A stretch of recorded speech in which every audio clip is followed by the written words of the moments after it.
Olá, bom dia.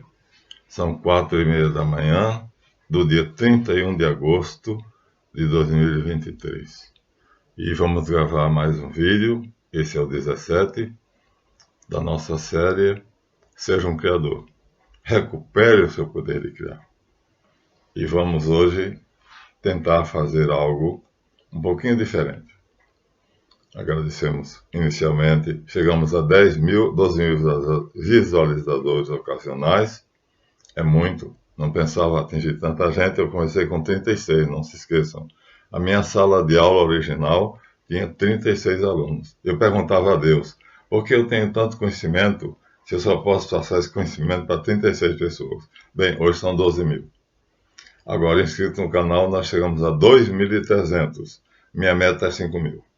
Então, minha gente, agradeço até mesmo a esses visualizadores ocasionais, aos inscritos mais ainda, aos 2.300, são pessoas mais comprometidas, aos inscritos no Colégio do Magnificar Deus, que vai sofrer grandes modificações, segunda-feira, dia 4 de setembro, então, às 19 horas, haverá uma conversa privada, só restrita aos membros do Colégio do Magnificar Deus, onde eu explicarei e darei espaço para perguntas. E aos meus 8 caribus que me sustentam. Bem, a nossa aventura de hoje é o seguinte. Já expus a vocês que nós temos o poder de criar. Temos apenas que recuperá-lo. E existe um tipo de gente, de homem, né, chamado yogi. Aqui nós temos um livro, Curso Adiantado de Filosofia Yogi. Então nós temos essa ciência que é muito, muito comum. Já mostramos a vocês aqui em livros, né, um yogi, ou um exemplo de um yogi, né, que nós apresentamos como sendo o próprio Buda. O yogi geralmente assume essa postura quando ele vai fazer a meditação dele, né? E um yogi é muito diferente de um filósofo. Então, veja, um filósofo não fica nessa posição. Um filósofo não estuda filosofia yogi. Um filósofo simplesmente pensa. Ele põe o cérebro para funcionar. Ele faz raciocínios, tem ideias, conceitos, e simplesmente sentado na cadeira, no sofá, confortavelmente, ele pensa. Bem, a filosofia foi fundada por Tales de Mileto, né, na Ásia Menor, portanto, na Grécia. Mas todos consideramos que o verdadeiro fundador da filosofia foi Sócrates. Então, embora haja os pré-socráticos, que estão aqui antes dele, né, todos consideram que a filosofia começou com Freud, com Sócrates. Estou impressionado com Sócrates.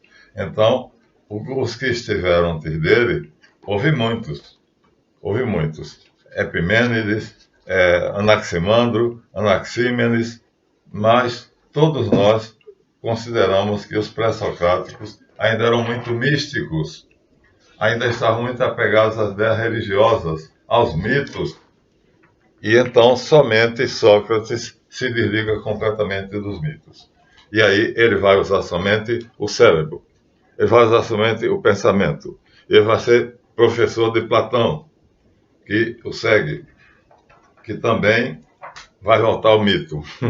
O mito da caverna é famoso, mas ele, apesar do mito da caverna, ele fica dividido entre o pensamento mítico e o pensamento filosófico. Então, Platão é o meio termo, é um andrógeno, é psicológico. Finalmente, Aristóteles, então, destrói completamente essa noção de Platão, criando verdadeiramente a mais pura filosofia. Então, Sócrates e Aristóteles são os verdadeiros filósofos.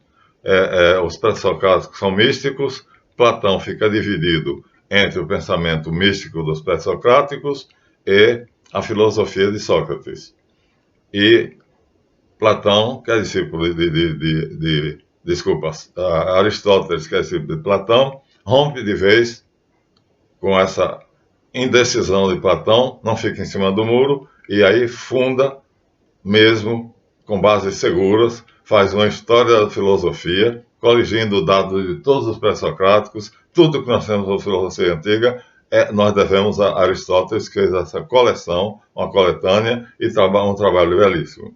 Então, esse é considerado talvez o maior filósofo antigo, mas o fundador, o criador, jamais perderá o seu lugar. E o criador da filosofia, então, é o nosso queridíssimo Sócrates, que morreu envenenado, foi condenado a beber cicuta, veneno. Então, minha gente, vamos aqui hoje, então, enfocar a filosofia. Então, em vez de yoga, hoje nós vamos aos filósofos. Por quê? Porque houve um filósofo chamado René Descartes, que ele decidiu fazer um verdadeiro trabalho de Hércules. Ele tinha uma cultura muito grande. Todo mundo já fala das coordenadas cartesianas. Por que cartesianas? Porque o nome dele em latim era Cartesius. René, Renato, Descartes. Das cartas se traduzir, mas nome próprio não se traduz. Então, René Descartes, a quem todos devemos as coordenadas cartesianas, um gênio em matemática, né? É um dos fundadores da ciência moderna, junto com Galileu Galilei, né?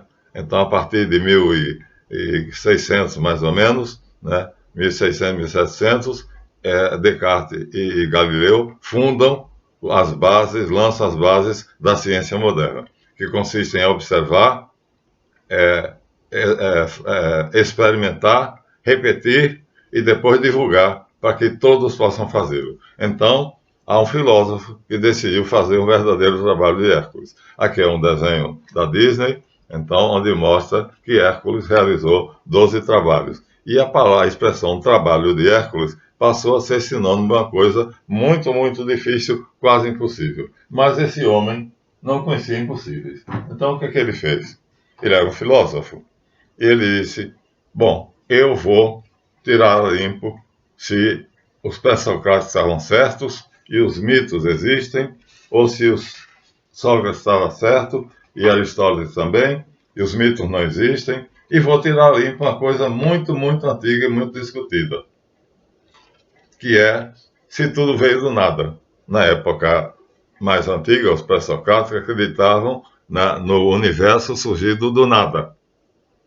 Isso se chama monismo. O nada produziu tudo, o que a mim me parece um absurdo. Então aqui nós temos, da coleção biocultural, eu tenho 50 volumes, aqui nós temos o de Descartes. E aqui está o livro que nós vamos usar, Discurso sobre Método, De Cours sur la Méthode. Aqui nós temos vários. Nesse volume aqui nós temos vários livros dele. René Descartes, então, decidiu, não usando a filosofia yogi, saindo do misticismo hindu e trazendo totalmente para a metodologia científica ocidental a seguinte questão. Na verdade, os monistas e os panteístas afirmavam que o universo veio de um grande nada. Tudo era nada. Nada era tudo. O tudo surgiu do nada. Nada mais nada é igual a tudo. E ele disse, eu vou tirar limpo se é. Olha, que coisa fantástica. Primeiro, porque sendo filósofo, ele pensou, bom, nada não produz nada. Se eu tiver nada, não vai surgir coisa alguma desse nada. Mas eu vou fazer isso comprovadamente. Eu vou fazer usando o método filosófico científico que ele lançou. E então, o que ele fez? Ele decidiu, então, fazer aquilo que os alquimistas faziam. Olha, ele era muito culto. Por acaso era católico, viu? Não puxando a brasa para a mensalinha, não. Mas ele era católico. Então, havia um alquimista muito famoso na época, chamado Roberto Fludd. Aqui nós temos o retrato dele. Roberto Fludd, muito famoso. O que acreditava nisso? Ó? E do nada surgiu alguma coisa, essa coisa foi se ampliando, depois essa coisa deu o cálculo dos elementos, depois esse cálculo dos elementos deu o universo, aqui com aqueles círculos concêntricos que eu sei vocês, né? O concêntrico maior, que é o AIN, depois o seguinte preto aqui, que é o SOF, e, aliás, o AIN seria além do maior. SOP, depois AO, depois Javé. E dentro de Javé é nós. E aí nós somos capazes de criar. A alquimia, portanto, é a ciência que eu estou usando sem ter dito a vocês. Recupero o poder de criar sendo um alquimista. Mas, de verdade. Então, Roberto Flood seguia esse método. E Descartes decide partir disso. Então, ele diz, eu vou ter que levar minha mente até o nada. Olha só, eu vou ter que levar minha mente até o nada. Eu vou ter que pensar em nada. Pensar em nada, nós dissemos a vocês anteriormente, era exatamente a grande chave para nós. E nós vamos manter isso. Ó, a figura é essa. Aqui está a mente humana, o pensamento humano, quando você esvazia ele. A figura é essa, não esqueçam nunca. Então, há um vazio, esse vazio é uma escuridão, e no meio dessa escuridão há uma luz. A essa luz nós chamamos de nada. E Descartes dizia, mas ainda não é nada, porque é uma luz. Então ele tem que ir além disso aqui. E ele começou a fazer a tarefa dele. E ele foi fazendo o quê? Ele foi pegando as coisas, começou, sentou, tentou muito, viu? Não pensem que ele fez isso de uma vez só, não. Então, quando vocês fizerem o trabalho que eu estou arrancando a fazer, não pensem que é fácil. Não desistam de primeira, porque ele tentou várias vezes. Então, até que em um determinado momento, Descartes conseguiu fazer aquilo que ele queria. E o que é que ele queria? Ele foi eliminando. Aqui estou eu. Vamos fingir que eu sou Descartes, que ele tinha bigode, um bigodão. Então, e era um francês meio cabeludo, né? Era da ala dos cabeludos. E aí ele começou a dizer o seguinte, bom, o meu corpo não existe. Ele foi por eliminação. Ele começou a eliminar o mundo. Olha, é preciso muita disciplina para isso. Ele fechou os olhos e disse, meu corpo não existe. Desapareça. Isso se chama abstração. A sala onde eu estava pensando desapareceu. Não existe. A casa onde essa sala estava desapareceu, não existe. E assim foi ampliando. O bairro, a cidade, depois a França, a Europa, e assim, coisa após coisa, ele foi eliminando e conseguiu, porque ele fez um esforço muito grande, mas conseguiu. Então, o que é que acontece? Descartes foi eliminando todas as coisas do mundo, uma por uma, com muita paciência, reduzindo a nada. Aqui nós temos um indígena, né? Então, mas ele fez tudo. Aqui nós temos rios e mares. Ele abstraindo, foi eliminando todas as coisas. Aqui nós temos uma cidade. Ele conseguiu, através de uma disciplina mental, que é que nós estamos aqui colocando para vocês, ele conseguiu eliminar tudo que havia no pensamento dele, até o momento em que não havia mais coisa alguma. O homem foi o primeiro a ser eliminado. Ele. E, finalmente, ele terminou eliminando a noção de cidade e de tudo mais. Resultado, teve sucesso. Terminou chegando a um ponto onde os alquimistas chamam o carro dos elementos. Vou mostrar em Roberto Flood. Ou seja, ele chegou a esse ponto aqui, ó. Agora vou ampliar isso aqui para vocês verem. Aí, ele já tinha ido muito longe, ó. Porque aqui nós temos quantos quadros? Ó, 1, 2, 3, 4. 4 etapas. Então ele conseguiu repetir as 4 etapas da alquimia. Já tinha ido longe. Vou ampliar. Vou mostrar a vocês agora o grande. Aqui está o quadro grande. Ao carro dos elementos. Ou seja, na mente dele, no pensamento dele, né, o pensamento dele era uma confusão dos diabos. Era um caos. Ou seja, ele tinha eliminado a ordem do universo, que é uma coisa que nós estamos habituados. Nós não conseguimos imaginar o universo sem ordem. Como é que a gente pode imaginar a Terra sem o Sol? Como é que a gente pode imaginar as plantas, né, sem pensar em regá-las, em adubá-las? Ele conseguiu chegar a isso. Já é o 4º grau da alquimia. Mas ele não estava satisfeito. Ele queria chegar ao nada. Eu vou chegar ao nada. Se o mundo surgiu do nada, então eu vou chegar ao nada. Meu pensamento vai chegar ao nada. E ele tinha uma determinação muito grande. Ele era uma pessoa extremamente determinada e metódico e acreditava piamente que ele conseguiria. Então, chegou até um ponto em que ele, Robert Fludd, e todos os alquimistas chegam. Esse ponto só havia, então, círculos, dentro de círculos. Mas ele disse, isso ainda é uma ordem. Então, do caos, eu passei para a ordem? Sim. Do caos ele tinha passado para a ordem. Ou seja, ele pensou que do caos ele passasse por nada. Porque ele começou da suposição de que tudo tinha começado com nada. Para a surpresa dele, do caos surgiu a ordem. E nessa ordem surgiu uma ideia. E que ideia foi essa? Vou ampliar também para vocês. Essa ideia, eu vou mostrar algo bem grande, para a surpresa dele, quando ele achou que chegaria ao nada, a ser aquela tábua preta, para a surpresa dele, ele percebeu o seguinte: ele chegou a uma coisa que não saía da mente dele. Essa coisa, ali, Robert Fludd é a última, está aqui ampliada, que chama a ideia. Isso aqui é o símbolo da ideia, que é onde vocês vão começar. A primeira coisa que vocês deverão começar é fazer o nada, ou seja, o pensamento puro. O nada para nós não é aquela tábua preta, não. É o pensamento puro. Não vou mostrar de novo. Aí, aqui está uma ideia. Qualquer uma figura. Aqui vamos supor isto.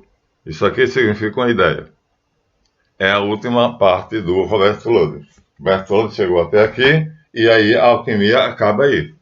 Porque é a partir daí que eu estou querendo que vocês cheguem, que é para vocês começarem colocando aqui, ó, a ideia que vocês quiserem e ela se materialize. Pois bem, Descartes fez esse trabalho. Num livro famoso chamado Discurso sobre o Método, De Curso e la Méthode. Eu tenho ele aqui, são 50 volumes da Abril Cultural e esse é dele. Então, René Descartes, Abril Cultural, Rita Civita, Discurso do Método. Tem meditações, objeções e respostas, as paixões da alma, cartas, mas ele é famoso pela matemática e as coordenadas cartesianas são famosíssimas. Infelizmente aqui não tem a fotografia dele para mostrar a você, né? Mas, para a surpresa dele, quando ele achou que não tinha mais nada, ao invés de ver aquela tábua preta, ou seja, voltar a essa parte inicial em que o alquimista começa supondo isto, que é exatamente essa grande escuridão. Para a surpresa dele, ele não conseguia chegar à escuridão. Não conseguia chegar à escuridão. Por mais que ele forçasse, não conseguia. Por quê? Porque a ideia não saía da mente dele. Que ideia? De que ele tinha começado tudo para encontrar o nada. Ou seja, a dúvida metódica. Ele não conseguia se esquecer, quando ele chegou a esse ponto, ele não conseguia esquecer que eu comecei tudo isso querendo chegar ao nada. Eu comecei tudo isso duvidando se Sócrates estava certo, se Heráclito estava certo, né? E se todos os filósofos místicos, se a religião, quem é que é o certo? E agora até onde eu cheguei, não posso adiante. Ele tentou horas e horas e horas. Olha, ele tinha uma disciplina fantástica, porque manter um pensamento, né, fixo e uma ideia nesse pensamento durante 2 horas não é coisa fácil. E ele manteve. Por mais que ele forçasse, essa imagem não saía da mente dele. Essa imagem não deixava o pensamento dele. E essa imagem era a dúvida. Ele se lembrava. Tudo começou quando eu duvidei. Os mitos são a verdade ou não?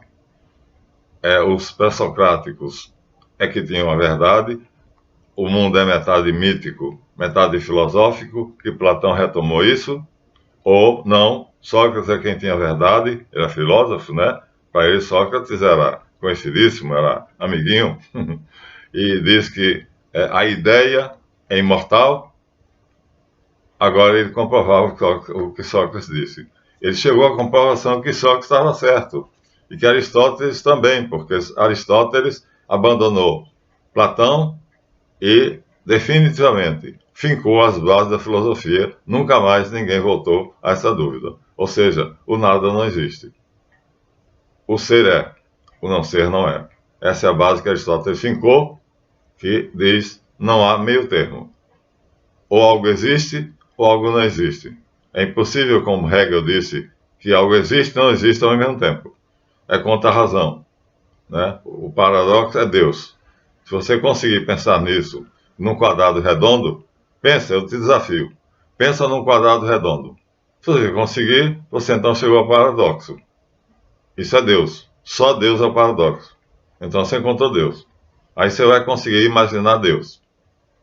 Einstein disse que não acreditava no Deus das pessoas comuns, porque o Deus dele era um paradoxo. Ou seja, e aí ele fundou a teoria da relatividade geral, depois especial, depois ele ajudou a construir sem querer, sem saber, ignorantemente, a bomba atômica. O fato é que René Descartes chegou ao fim da sua aventura.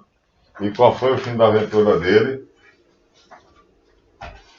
Depois que eu eliminei todas as coisas do meu pensamento, depois que eu destruí tudo que existe no mundo, depois que eu abstraí, tirando a existência dos homens, né, dos seres, das cidades e do universo, dos sistemas solares, depois que eu tirei tudo isso, esvaziei minha mente e cheguei finalmente ao estado que vocês terão que chegar. Isso aqui. Mas quando ele chegou a isso aqui, ele percebeu que aqui dentro tinha uma coisa. Vocês vão fazer. Essa coisa é uma ideia. Então, isso aqui vocês vão fazer, mas aqui dentro tem um pontinho preto, ó. Não sei se vocês estão vendo, ó. Aqui tem um pontinho preto. Esse pontinho preto, na verdade, é a ideia. E o que Descartes chegou? Então, ele não conseguia esquecer, eliminar a noção original de que a grande aventura dele, trabalho de Hércules, tinha começado pela dúvida metódica, querendo chegar ao nada. Então ele cunhou a frase, ele voltou, recompôs tudo, e aí disse, não, o universo existe, a Terra existe, o Sistema Solar existe, e aí chegou até eu existo. Aí anotou uma frase com o cérebro. Eu penso, logo eu existo. Pronto. Fundou um postulado que, na verdade, ele deu um passo adiante. O pensamento existe, porque não tinha agora a ligação do pensamento com o corpo, ele não chegou. Ele fez isso aí, ele cometeu um erro. Se eu não consigo eliminar o pensamento, se eu não consigo eliminar a ideia, então a ideia existe, o pensamento existe. Agora, como é que o pensamento se liga ao corpo? O idiota do Montijo diz que é o cérebro. Eu vou provar a vocês que está errado. A mente produz o cérebro, e não o cérebro produz a mente. A prova é essa. É que Descartes eliminou tudo que era material, ele eliminou, ficando apenas o pensamento, ou seja, a mente. Ele reduziu tudo a nada. E só ficou a mente. A mente dele estava ali. O pensamento puro. E dentro do pensamento, a ideia. Então, como é que você tem ideias? De onde elas vêm? Aí ele vai enveredar por aí e vai descobrir muita coisa. É por isso que agora ele nos serve agora nesse capítulo 17, porque ele firmou cientificamente a escola idealista. Idealista. As ideias de Platão, que são um mito, então, na verdade, agora se provaram que estavam certas. O homem não pode abandonar o mito, o homem não pode abandonar a crença, porque nós, lá no fundo, quando chegarmos ao final de uma grande caminhada, vamos encontrar o mito, vamos encontrar a crença e vamos encontrar que a ideia é imortal. Alguns chamam de alma. E aí eu vou deixar isso bem claro para vocês. O desafio, né? De onde surgem as ideias que os inventores têm? Quando você tem uma ideia, pense em algo novo. Eu vou fazer uma firma, como o nosso querido técnico Ricardo quer. Eu vou construir minha própria firma. Marlanf, professor Marlanf, há 7 anos atrás eu vou colocar meu conhecimento nos vídeos do YouTube. Isso é uma ideia. De onde veio essa ideia? Agora ele vai se preocupar com isso. Aí ele vai fundar o idealismo. E vai ter muitos seguidores. Porque agora ele está solidamente firme. René Descartes é o nome da fera. Então está aqui, da editora Abril Cultural. Eu tenho 50 volumes, Os Pensadores. E aqui ele é o de número... Não está nem numerado. A obra foi tão mal feita. O Vitor Civita fez a coisa tão mal feita que a gente não sabe. Aqui só tem primeira edição, fevereiro de 1973, prefácio, introdução e etc, etc, etc. Então, assim, através da razão, ele chegou à conclusão que é impossível eliminar o mito para que o homem consiga ter uma vida saudável. É impossível eliminar a crença, viu, Gontijo, para que o homem seja mentalmente saudável. Porque se ele tirar isso da sua, vamos dizer assim, do todo em que ele está inserido, ele vai voltar ao caos. Ele vai, portanto, chegar naquela parte onde tudo é caótico. E aí o caos vai deixar ele louco. Isso é um estado de loucura. Isso aqui é um estado de loucura. Então, ele escapou disso aqui, ultrapassou isso aqui. E então, finalmente, ele chegava assim, sem nenhum auxílio da filosofia oriental, portanto, sem Budas, sem nada do hinduísmo, ele chegava assim, através de uma base filosófica ocidental, da metodologia ocidental, que nasceu na Grécia. Ele chegava à comprovação de que o pensamento e a ideia são imortais. Por quê? Logo ele concluiu que quando o corpo morre, a mente permanece. Pronto. Portanto, é a mente, Gontijo, que forma o cérebro. Não é o cérebro que forma a mente. O cérebro é o hardware. E a mente é o software.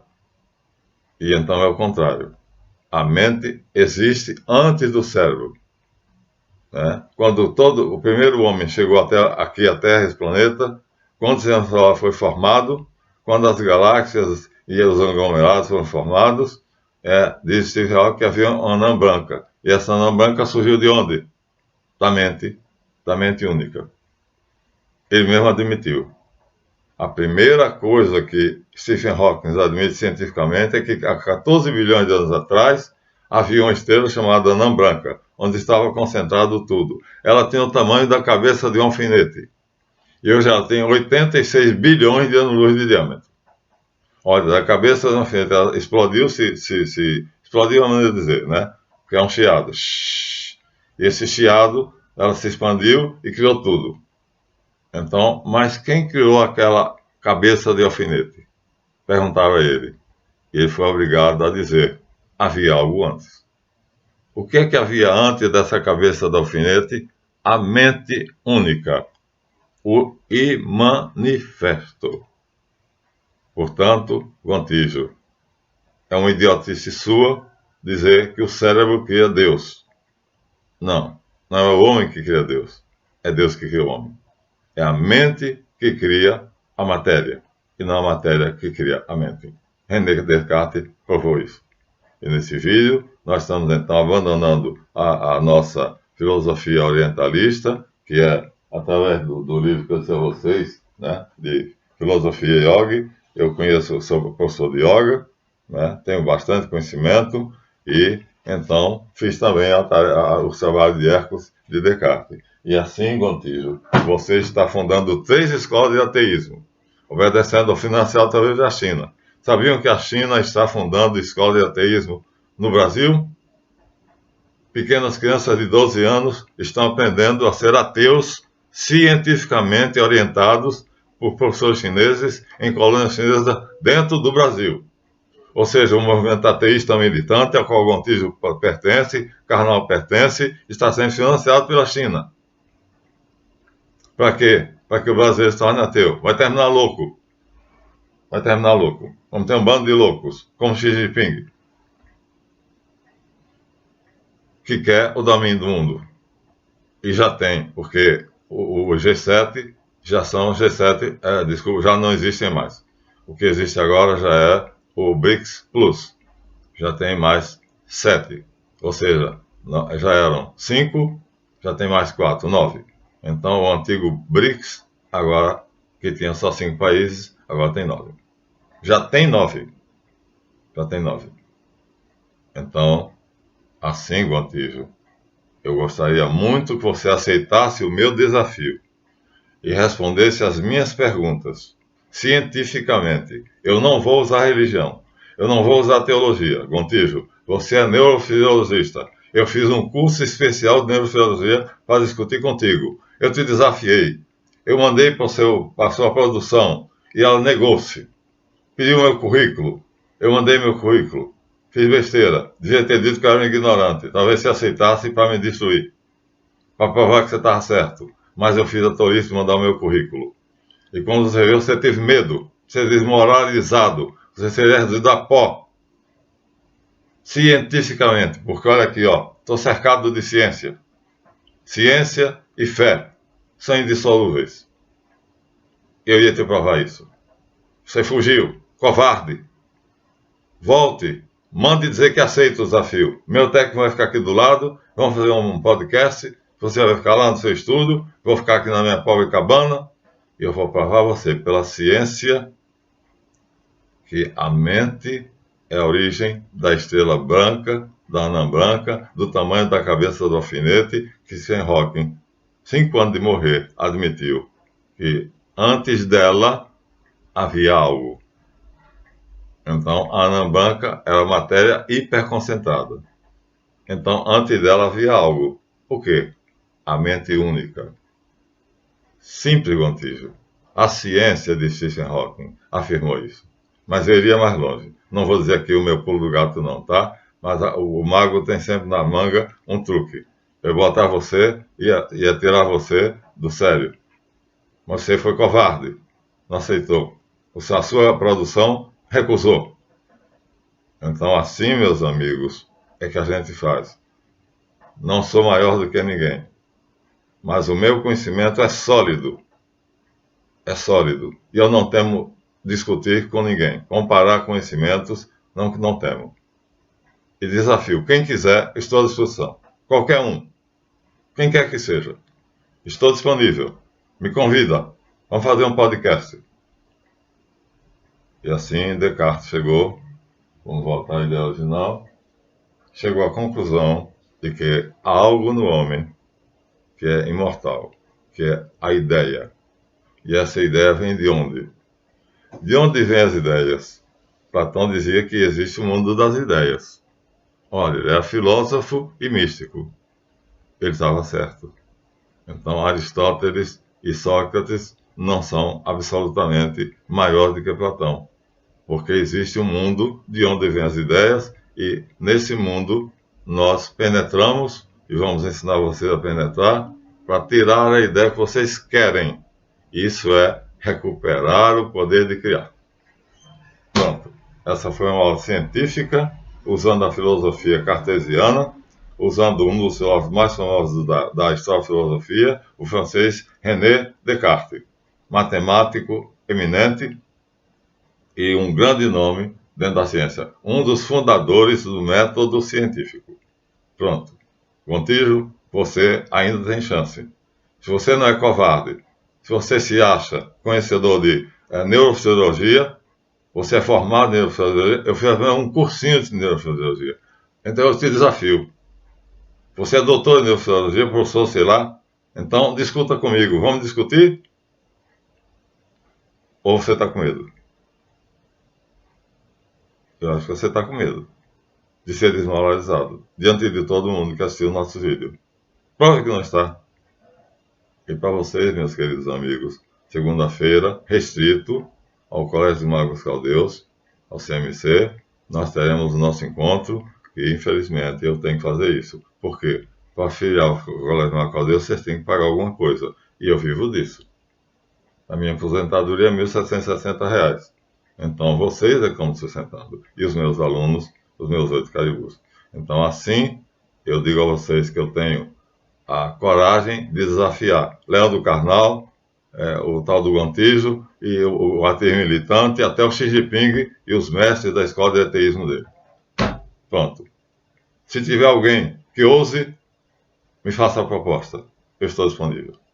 Agora para vocês, meus alunos queridos do Colégio Mário Caldeus, para vocês, meus visualizadores ocasionais, e para os meus 8 caribus que me sustentam, um grande e sincero abraço e até o nosso próximo vídeo. Esse será o 17, tá bom? Mostrando agora como o nosso poder de recuperar a criação está embasado na fé, na crença e na fé, sim, mas também na ciência. Porque na nossa escola nós rezamos assim, ó. O católico ora com as duas mãos assim: ciência e fé unidas. E até a próxima.